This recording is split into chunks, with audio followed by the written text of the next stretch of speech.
ഈശോ മിശിഹായിക്ക് സ്തുതിയായിരിക്കട്ടെ. എല്ലാവരെയും DFM ചാനലിലേക്ക് സ്വാഗതം ചെയ്യുന്നു. ഇന്ന് നമ്മൾ പങ്കുവയ്ക്കുന്നത് സങ്കീർത്തനങ്ങൾ 91 കർത്താവിന്റെ സംരക്ഷണം. 91 സങ്കീർത്തനം ചൊല്ലിയിട്ട് വീട്ടിൽ നിന്ന് നമ്മൾ പുറപ്പെടുമ്പോൾ നമ്മുടെ കൂടെ ഈശോ.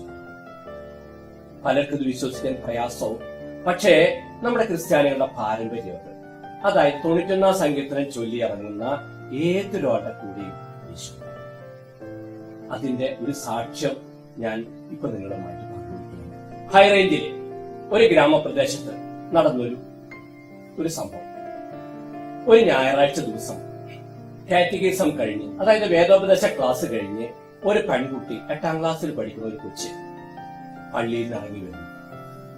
അവളുടെ നാട്ടുവഴിയിലൂടെ, അതായത് ഹൈറേഞ്ചിലുള്ള മലമ്പാതയാണ്, നമുക്കറിയാം അധികം വീതിയൊന്നും ഉണ്ടാവില്ല, 5-6 അടി മാത്രം വീതിയുള്ള ഒരു മലമ്പാത, മണ്ണിട്ടൊരു പാത. ആ വഴിയിലൂടെ ആ കൊച്ചു നടന്നു വരുന്നു. അങ്ങനെ ആ കൊച്ചു വന്നുകൊണ്ടിരിക്കുന്ന സമയത്ത് അവിടെ ആജാനുബാഹുവായിട്ടൊരു മനുഷ്യൻ, അയാളെ കണ്ടാല് ഭയപ്പെടുത്തുന്ന രൂപം. അയാൾ കഞ്ചാവിനോ എന്തോ ലഹരിക്കോ അടിമയാണ്. അയാളുടെ മുഖമൊക്കെ ഇങ്ങനെ വീർത്തിരിക്കണു, മേലാകെ ചളി പുരണ്ടിരിക്കണു, കണ്ണുകൾ ചുമന്നിരിക്കണു, തലമുടിയൊക്കെ പാറിപ്പറന്ന് ഒരു പ്രത്യേക രൂപം. ആര് കണ്ടാലും ഒന്ന് ഭയം. ഈ കൊച്ചു അകലേന്നേ ആ മനുഷ്യനെ കണ്ടു. ആ കൊച്ചൊന്ന് ഭയന്നു, നല്ലോണം ഭയന്നു. ആ കൊച്ചൊന്ന് അവിടെ നിന്നു. എന്നിട്ട് നോക്കി, ഞാൻ എങ്ങനെ ഈ വഴിയിലൂടെ കടന്നു. അങ്ങനെ ഈ കുട്ടി പതുക്കെ നടന്നു ഇയാളുടെ അടുത്തേക്ക് എത്താറായി. അങ്ങനെ നോക്കുമ്പോ ഇയാളാണെങ്കിൽ കണ്ണൂരിട്ട് തുറപ്പിച്ച് നോക്കി നിൽക്കാം ആ കൊച്ച്. ആ കൊച്ച് അടുത്ത് വന്ന് പെട്ടെന്ന് ഒരു സൈഡിലൂടെ അങ്ങനെ ഓടിപ്പോയി. ഇയാളങ്ങനെ കൊച്ചിനെ നോക്കി.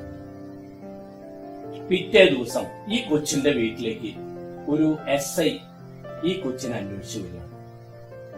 SI കൊച്ചിന്റെ വീട്ടിലേക്ക് വന്ന് ചോദിച്ചു, കൊച്ചിന്റെ പപ്പയെ വിളിച്ചു. കൊച്ചിന്റെ പപ്പയോട് ചോദിച്ചു, നമ്മൾ എന്താ ചെയ്യുന്നത്? അപ്പൊ പപ്പ പറഞ്ഞു, ഞാൻ ഇവിടുത്തെ സ്കൂളിലെ ടീച്ചറാണ്. അപ്പൊ നിങ്ങൾക്ക് ഇങ്ങനൊരു മകളുണ്ടോ? ഉണ്ട്. ആ കൊച്ചിനെ വിളിക്കാവോ എന്ന് ചോദിച്ചു.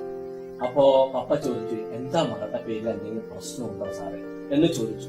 അപ്പൊ SI പറഞ്ഞു, മകളുടെ പേരിൽ പ്രശ്നമൊന്നുമില്ല, പക്ഷേ ഈ മകള് നടന്നു വന്ന വഴിയിലൂടെ ഇവൾക്ക് ശേഷം വേറൊരു മകൾ നടന്നു വന്നിരുന്നു, ഇവളുടെ ക്ലാസ്സിൽ പഠിക്കുന്ന ഒരു കൊച്ചി. പക്ഷെ ആ കൊച്ചിന്റെ മൃതദേഹം ഇപ്പോ റബ്ബർ എസ്റ്റേറ്റിൽ കിടക്കുക. ആരാ കൊന്ന് എന്താണെന്നൊന്നും അറിയില്ല. അത് അന്വേഷിക്കാൻ വന്ന ഒരു ഉദ്യോഗസ്ഥനാണ്. അപ്പൊ ഈ കൊച്ചിനോട് എനിക്ക് കുറച്ച് കാര്യങ്ങൾ ചോദിച്ചറിയാറുണ്ട്. അങ്ങനെ പറഞ്ഞപ്പോ ഈ സ്കൂൾ മാസ്റ്റർ കൊച്ചിനെ വിളിച്ചു, മകളെ വിളിച്ചു. മകള് വന്നു, മകളോട് ചോദിച്ചു, മകളെ നീ ഇന്നലെ ക്ലാസ് കഴിഞ്ഞ് വന്നപ്പോ വരുന്ന വഴിയിൽ സ്വാഭാവികത ഇല്ലാത്ത എന്തെങ്കിലും കാഴ്ച നീ കണ്ടു? അപ്പൊ ഈ കൊച്ചു പറഞ്ഞു, ഞാനൊരാളെ അയാളുടെ മുടിയൊക്കെ ഇങ്ങനെ പാറിപ്പറന്ന് മേലാകെ ചളി പുരണ്ട് എന്തോ ലഹരിക്ക് അടിമപ്പെട്ട് ഒരു വലിയ മനുഷ്യൻ, വലിയ തടിയും ഉയരൊക്കെയുള്ള വലിയൊരു മനുഷ്യൻ. കൊച്ചിത് വ്യക്തമായിട്ട് ഓർക്കുന്നുണ്ടായിരുന്നു, കാരണം കൊച്ചാകെ ഭയന്നു. അപ്പൊ ഈ SI ചോദിച്ചു, ഇനി മകള അയാളെ കണ്ട തിരിച്ചറിയും? അപ്പോ ഈ കൊച്ചു പറഞ്ഞു, ഞാൻ തിരിച്ചറിയും സാറേ. എന്നാ നമുക്കൊരു കാര്യം ചെയ്യാം, എനിക്ക് കുറച്ച് വൈറ്റ് പേപ്പർ തന്നു. അങ്ങനെ കുറച്ച് വൈറ്റ് പേപ്പർ കൊണ്ടുവന്ന് SI അവിടെ ഇരുന്ന് ഈ കൊച്ചിനോട് ചോദിച്ചു, ഇയാളുടെ മൂക്ക് എങ്ങനെയാ, കണ്ണെങ്ങനെയാ, പുരിക എങ്ങനെയാ, തലമുടിയുടെ ഷേപ്പ് എങ്ങനെയാ, ചുണ്ട് എങ്ങനെയാ, ചെവി എങ്ങനെയാ, അങ്ങനെ മുഖത്തിന്റെ എല്ലാ ഭാവങ്ങളും ചോദിച്ചറിഞ്ഞ് അദ്ദേഹം ഒരു പെൻസിലെടുത്ത് ഇത് പേപ്പറിൽ വരയ്ക്കാൻ. അങ്ങനെ ഒരു പെൻസിൽ ഇങ്ങനെ ഡ്രോ ചെയ്ത് കൊച്ചിനോട് ഓരോന്ന് ചോദിച്ചുകൊണ്ടാണ് അദ്ദേഹം വരച്ചുകൊണ്ടിരുന്നത്. ഓരോ ഷേപ്പ് അങ്ങനെ വരച്ച് ഏകദേശം അയാളുടെ ഒരു ഛായാചിത്രം തയ്യാറാണ്. അപ്പൊ ഈ കൊച്ചു പറഞ്ഞു, അയാൾ കണ്ട ഇങ്ങനെ. SI ആ പടവും കൊണ്ട് സ്റ്റേഷനിൽ ചെന്ന് SI പോലീസുകാരെയൊക്കെ വിളിച്ചു പറഞ്ഞു, ഈ ഛായയിലുള്ള ഏതെങ്കിലും ഒരാളെ കണ്ടാൽ, അല്ലെങ്കിൽ ആരെങ്കിലും നിങ്ങൾ കണ്ടുമുട്ടാണെങ്കിൽ അവരൊക്കെ സ്റ്റേഷനിൽ പിടിച്ചു കൊണ്ടുവരണമെന്ന് SI പറഞ്ഞു. അങ്ങനെ പോലീസുകാർ 4 വാർഡും പോയി ഒരു 10-20 പേരെ അവർ പിടിച്ചുകൊണ്ടുവന്നു സ്റ്റേഷനിൽ. പിറ്റേ ദിവസം SI കൊച്ചിനെ വിളിച്ചു കൊണ്ടുവന്നു. എന്നിട്ട് പറഞ്ഞു, ഈ സ്റ്റേഷനിൽ കൊണ്ടുവന്ന് 20 പേര് വരിയായിട്ട് നിർത്തി ചോദിച്ചു, മോളെ നീ കണ്ട മനുഷ്യൻ ഇത് ആരെങ്കിലും ആണ്, ഒന്ന് നോക്കാം. ആ കൊച്ചു ഓരോരുത്തരായിട്ട് ഇങ്ങനെ നോക്കിക്കൊണ്ടിരുന്നു. അവസാനം ആ കൊച്ചു കണ്ടു, അയാളാ സാറേ എന്നാ കൊച്ചു വിളിച്ചു പറഞ്ഞു. ഉടനെ മറ്റുള്ളവരെയൊക്കെ മാറ്റി അയാളെ സെല്ലിലിട്ട് അടച്ചു. അതിനുശേഷം SI അയാളെ ക്വസ്റ്റ്യൻ ചെയ്യാൻ തുടങ്ങി. കൊച്ചിനോട് പറഞ്ഞു, മോളെ വീട്ടിലേക്ക് പോയിക്കോളാം. അങ്ങനെ അയാളോട് ചോദിച്ചു, നീ എവിടെ നിന്നാ വന്നത്? നിന്റെ പേരെന്താ? എന്തിനാ നീ വന്നത്? എന്താ നിന്റെ ഉദ്ദേശം?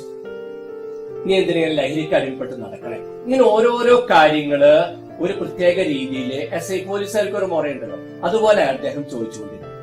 അങ്ങനെ ചോദിച്ചു വന്നപ്പോ അതിന്റെ ഇടയിൽ SI പെട്ടെന്ന് ചോദിച്ചു, നീ ഒരു കൊച്ചിനെ കൊന്നില്ലേ? അപ്പൊ അദ്ദേഹം പറഞ്ഞു, ഞാൻ കൊന്നു. എന്തിനാ നീ കൊന്നത്? അപ്പൊ അദ്ദേഹം പറഞ്ഞു, ആ കൊച്ചിന്റെ ദേഹത്ത് ധാരാളം ഓർണമെന്റ്സ് ഉണ്ട്. അത് കണ്ടപ്പോഴാണ് ഞാൻ ആ കൊച്ചിനെ കൊന്ന് ഓർണമെന്റ്സ്. ഓക്കെ, അങ്ങനെയാണെങ്കിൽ ആ കൊച്ചിന് മുന്നേ നീ ഒരു കൊച്ചിനെ കണ്ടു. എന്തുകൊണ്ട് നീ ആ കൊച്ചിനെ കൊന്നില്ല? എന്തുകൊണ്ട് നീ ഉപദ്രവിച്ചില്ല? അപ്പോ ആ മനുഷ്യൻ പറഞ്ഞ മറുപടിയാണ് വളരെ വിചിത്രമായത്. ആ മനുഷ്യൻ പറഞ്ഞു, എന്റെ സാറേ, ആ കൊച്ചിനെ ഞാൻ എങ്ങനെ ഉപദ്രവിക്കുക? ആ കൊച്ചിന്റെ കൂടെ വെളുത്തൊരു ഉടുപ്പിട്ടിട്ട് വലിയൊരു മനുഷ്യൻ നടന്നുകൊണ്ടിരിക്കുന്നു. അയാളെ കണ്ടപ്പോ എനിക്ക് ഭയമായി. ഞാനൊരു സൈഡിലേക്ക് ഒതുങ്ങി നിന്നു. അവരങ്ങോട്ട് അപ്പൊ SI ചിന്തിച്ചു, എന്തായിരുന്നു, ആരായിരിക്കും അത്? SI ചിന്തിച്ചു. SI ഒരു ക്രിസ്ത്യൻ. ഉടനെ തന്നെ SI ഈ കൊച്ചിന്റെ വീട്ടിലേക്ക് പോയി. കൊച്ചിന്റെ വീട്ടിൽ ചെന്ന് കൊച്ചിന്റെ അപ്പച്ചനെയും വിളിച്ച് ചോദിച്ചു, മാഷേ, നിങ്ങൾ എന്തൊക്കെ പ്രാർത്ഥനകളാ വീട്ടിൽ ചെയ്യാം? അപ്പോ കൊച്ചിന്റെ അപ്പച്ചൻ സ്കൂൾ മാഷ് പറഞ്ഞു, ഞാൻ വീട്ടിന് വെളിയിൽ ഇറങ്ങിയിരിക്കാൻ മുന്നേ ഞാനും എന്റെ മക്കളും 91 സങ്കീർത്തനം ചൊല്ലും. അല്ലാതെ ഞങ്ങൾ ആരും വെളിയിലേക്ക് ഇറങ്ങാറില്ല. അത് രാവിലെ തന്നെ ഞങ്ങൾ ചൊല്ലും എന്ന് പറഞ്ഞു. അപ്പൊ SIക്ക് ഏകദേശം കാര്യം കഴിഞ്ഞു. SI കൃത്യമായിട്ട് നല്ല പ്രാർത്ഥനയ്ക്കുള്ള ഒരാളാണ്. അദ്ദേഹം സ്റ്റേഷനിൽ തിരിച്ചു വന്നു. ഈ ഒരു സംഭവം, ഈ കൊച്ചിന്റെ കൂടെ നടന്ന ആളാരാന്ന് നമുക്കിപ്പോ വളരെ വ്യക്തമാണ്. അത് ഈശോ. 91 സങ്കീർത്തനം ചൊല്ലി നമ്മൾ വീടിന് വെളിയിലേക്ക് ഇറങ്ങുമ്പോൾ നമ്മുടെ കൂടെ ഈശോ. അതിനൊരു നേർ സാക്ഷ്യമാണ്. നിങ്ങളെല്ലാവരെയും ദൈവം സമർത്ഥമായിട്ട്